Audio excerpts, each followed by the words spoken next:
ធម្មជាតិបានបង្កើតមនុស្សមកមានមាត់តែមួយក៏ប៉ុន្តែមនុស្សខ្លះប្រើប្រាស់មាត់មិនមានជាប្រយោជន៍សម្រាប់មនុស្សនៅជុំវិញខ្លួនដូចជាការទម្លាប់និយាយញុះញង់ចាក់រុកបុករកអ្នកដទៃឲ្យ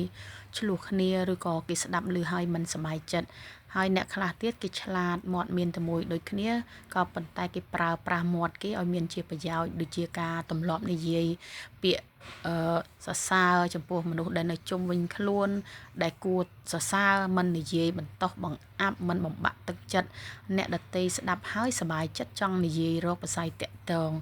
ហើយមនុស្សខ្លះទៀតមាត់ឥតគម្របពេលដែលយើងនិយាយអីប្រាប់អញ្ចឹងទៅគាត់តែងតែនិយាយដើមយកពាក្យនឹងទៅនិយាយប្រាប់អ្នកដទៃបន្តទៀតដល់អញ្ចឹងទៅអាការនិយាយដើមគ្នាទៅវិញទៅមកហ្នឹងវាមិនដែល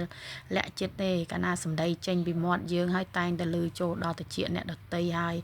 យជួនកាលអាចទៅជាមានទំនាស់កើតឡើង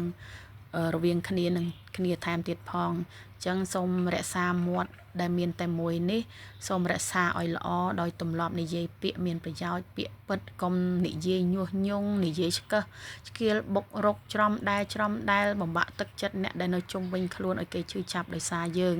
មាត់មានតែមួយសូមប្រើប្រាស់មាត់ឲ្យបានប្រសើរដើម្បីជៀសវាងការបង្កទៅជាទំនាស់ដោយសារអាមាត់ឬក៏អាសម្ដីដែលយើងនិយាយ